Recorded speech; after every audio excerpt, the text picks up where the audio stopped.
On November 23rd, at the local Public Safety Coordinating Council of Jackson County, local officials, community support organizations, concerned citizens, and business owners shared the impact of the marijuana industry on our community. As you will hear, this has become a human rights, law and code enforcement, water, and quality of life issue for the citizens of Jackson County. The impact of cannabis production in Jackson County is something that we've all been talking about for quite a while, particularly in this group. We've seen some of the ways that it's impacted the criminal justice system, but what we haven't done is some of the in-depth talk around the other ways it impacts our community adversely and creates hardship for what we're trying to do in creating a better way of life for our residents. So we're putting together a kind of robust group of folks to talk about the different ways that impact hits our community. First off, we have Sheriff Sickler, and Sheriff, I'll turn the floor over to you on this presentation. So thank you. Thanks again, everybody, for being here today. We've been talking a lot about marijuana, cannabis, hemp, all of the above for a lot of months now. It's had a very significant impact on my job duties, as well as several others, because we've had to kind of shift gears a little bit to address a problem that's been there for quite some time, but really seemed to come to the forefront this year. We've had a significant amount of grows pop up and a lot of issues associated with that. So we'll get started. In 2016, retail sales and production licenses were approved, and that's when we really started to see kind of the influx of grows all over the county. And when I say all over, it was literally all over. And, I think when the law was passed, there was this very misguided thought that people will get into the OLCC registry system or be in the OMMP program, which is the Oregon Medical Marijuana Program, and that anyone that doesn't, the police will just go out, the sheriff's office, the state police, or the local police, and deal with it. And then 2018, the Farm Bill authorizing hemp to be grown for export changed things yet again. And then, of course, 2020, the decriminalization of hard drugs such as methamphetamine, heroin, pills, cocaine, it became a violation instead of a crime. But all of this together has created really kind of a perfect storm for enforcement difficulties. So to give you an idea of just how many sites we have locally and issues for compliance. So prior to this year, before Operation Table Rock happened, I don't know how many OLCC inspectors they had on the ground here, but I don't think it was more than 10. I think it was less. And then, talking about the OMMP program, and then of course ODA. ODA only had one inspector on the ground for Josephine and Jackson County. And you look at these licenses, just these alone. So we have for recreational, so the OLCC, 318 producers, 49 retailers, and 38 processors. OMMP, you got over 1,300 growers registered, over 1,000 grow sites. And then hemp, you have 247 active licensed growers, and then you had 219 pending. Legislative impacts, like I said, Measure 110, 2020 voters decriminalized small amounts. But what that also did is it funneled some tax revenue from marijuana tax to build treatment resources in the state.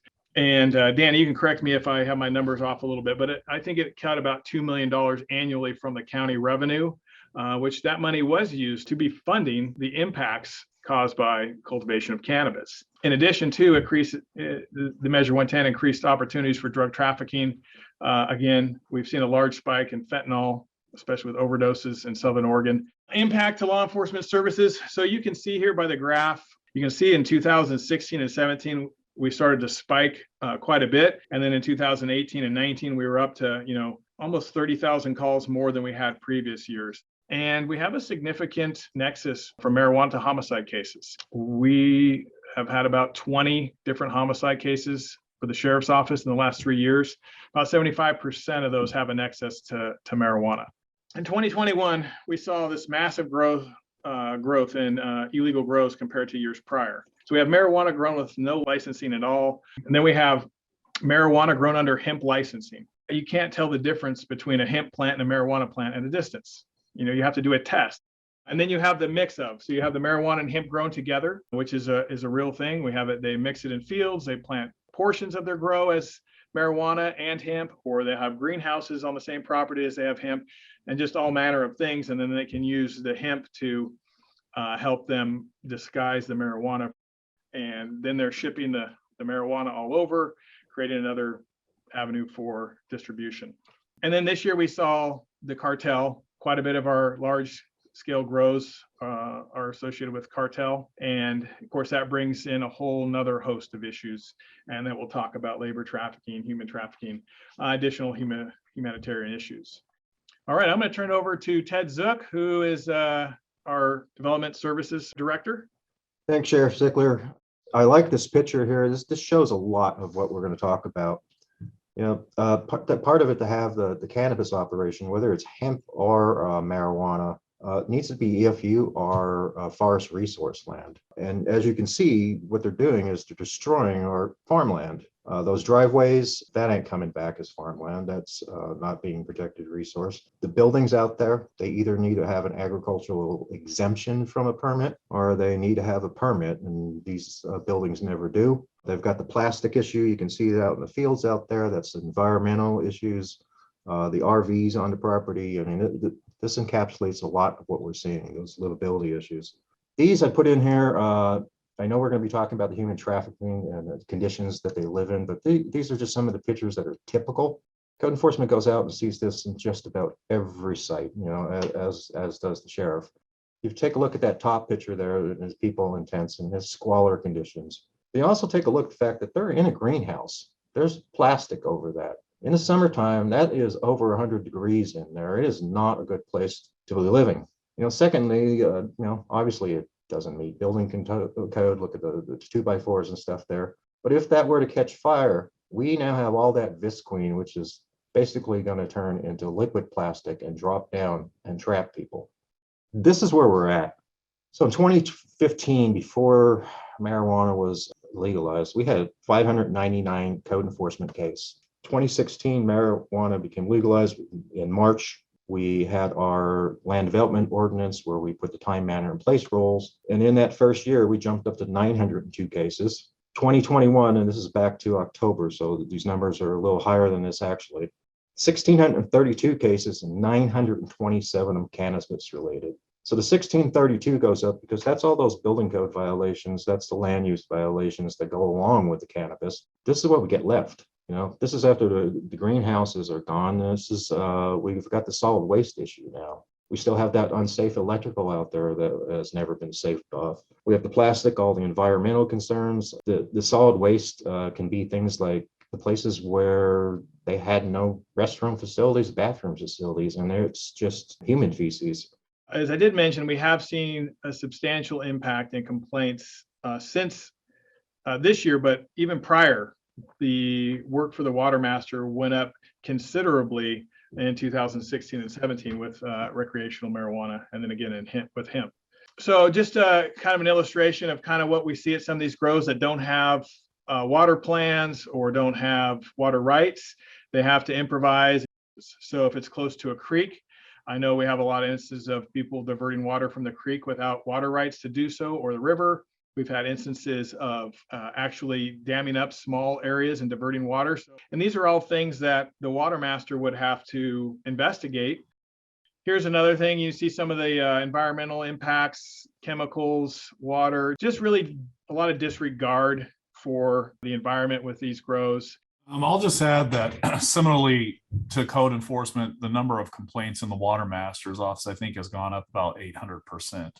I think the water master's office is able to get to investigate these complaints, maybe 40 a year, and we're talking about 700 or 800 complaints. The other thing is when OLCC and ODA did come out and inspect these sites, especially the hemp grows, they created GIS information from their site visits. And we are able to pull that GIS ARC data and overlay it with water complaints. And almost every single site OLCC visited also has a concurring water complaint with it. All right, thanks, Danny. The industry is heavily regulated if they're doing everything legally. And when they can look down the street and see 4 grows that are unlicensed and processing lab and nothing that happens to them, it creates a real dilemma for people that are trying to do it right, or creates a lack of trust. And so luckily we have a great relationship with the legal growers of the industry. They're working with our marijuana advisory committee.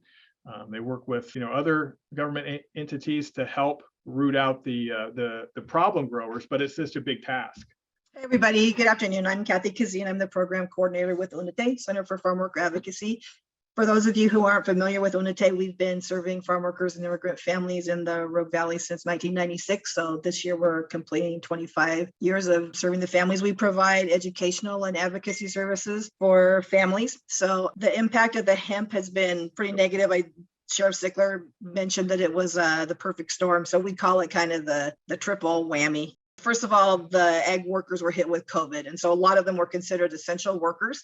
So they had to continue to be at the workplace, even without proper PPE. They weren't being allowed to social distance. There were also people that had their own small businesses. And so they couldn't do landscaping anymore. They were childcare providers, so they couldn't do childcare because people didn't want them in their homes or their housekeepers or whatever. So the COVID really negatively impacted the Latino AX community.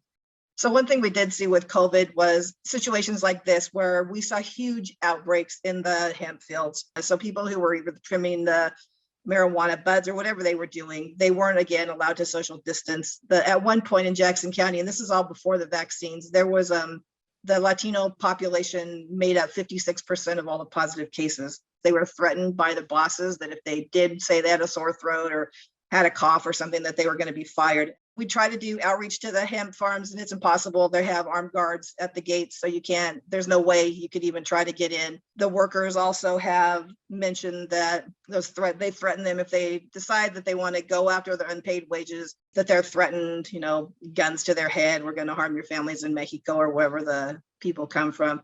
The next thing that hit these workers were the fires. And so then a lot of the workers who had affordable housing were in the trailers and things that were destroyed. Now that housing was gone too. When we see that rent is outrageous here in the Valley, there's people who are doubling up, tripling up in garages, in other places where they simply aren't, they're not compliant at all up to code. And so another issue, again, we come back to the drought. And so the drought hit the Valley again this year, and again, really negatively impacted agricultural workers. I don't know how to emphasize that enough. The growers decided basically just keep their plants alive because they knew there was going to be a shortage of water. And in some as early as even April of this year, the water was cut off to some of the grape growers. And so again, that reduced, crews of 40 workers down to 3.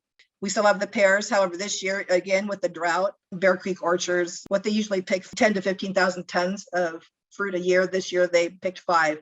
We've had about 200 wage complaints come into our office, and a lot of them we refer up to Bureau of Labor, up to BOLI. But again, it's all about enforcement. BOLI is so overrun with wage complaints that there's no way they can begin to follow up on all of these. A lot of families immigrate here because they want to someday become permanent residents or become U.S. citizens. And what we're seeing is even people with permanent residency, when you go to apply for citizenship, they'll most likely be denied because of their involvement in working with, even if it's hemp, there's still, the recommendations are don't even apply for citizenship for at least 10 years after you've quit working in the hemp fields. I don't know how to express it more, that these are very vulnerable workers. They're afraid their families are going to be harmed in Mexico. They're afraid that if they lose this job, how are they going to support their families? So all those issues that we've just talked about and many more, this has been in the works for several years, really since 2017. House Bill 3000 was passed this last legislative session.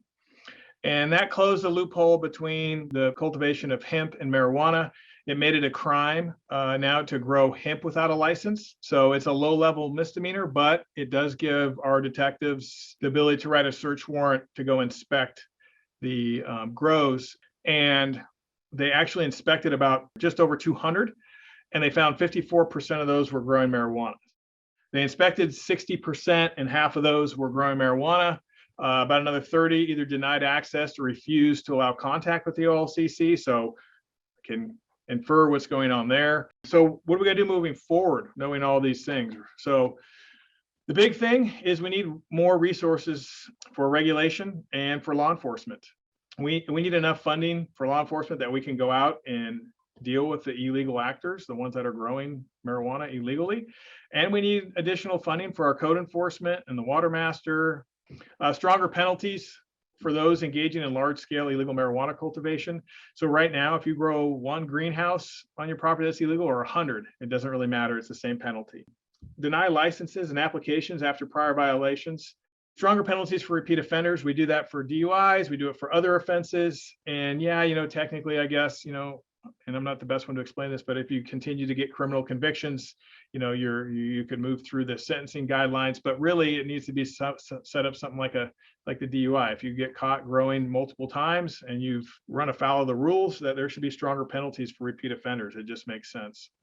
Also, we need local control. We need the ability to expand time, place, and manner to hemp, because there's no rules in that, because it's considered a agricultural crop, and so there's really very little you can do with that. And again, if you have questions, then maybe Ted or Danny can explain that a little better. But essentially, we were able to do that with marijuana, but not hemp. And of course, then these hemp grows are huge, but they're really marijuana grows. So it's just there's a lot of ways to circumvent the system and to find the loopholes. The county passed in 2014 when Measure 91 was coming down the pike. The county actually, by voters, passed a tax to tax marijuana locally so we could pay for the impacts to the resources to manage it and all the issues.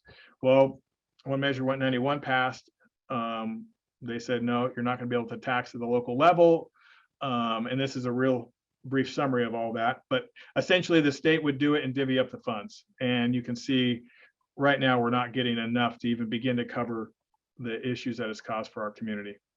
We'd love to have water rights and a plan or prerequisite for approved OLCC and ODA permits. So meaning there has to be a water plan so diversion is less likely, or it's more easier to detect.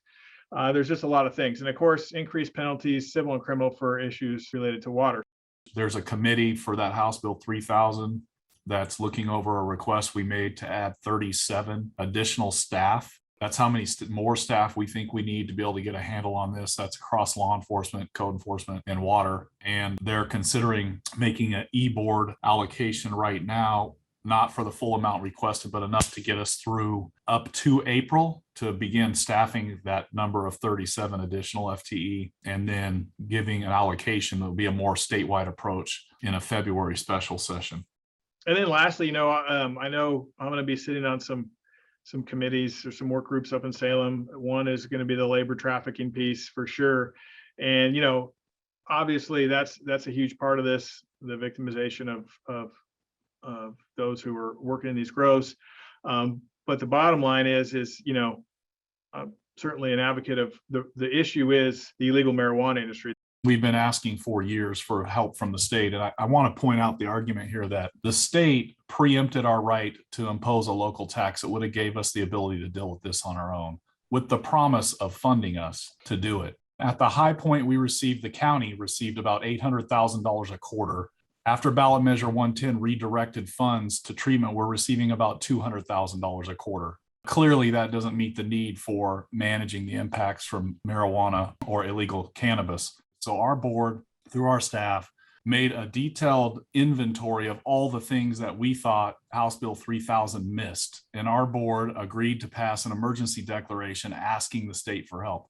We've gone as far as we can possibly go to beg for help, ask for help, demand help, make the problem be known and be aware. I'm dying to jump in. This is Travis. So both on a personal and professional level, I think that this topic has been just sincerely an ass kicker in this valley. And then on a personal level, I live rurally in Jackson County outside of Ashland, and I have irrigation rights. There's many times that I'll have zero water show up. And on my little feed are 3 families that have had hundreds of years of water rights there and never once in those 100 years not had water because it's stolen.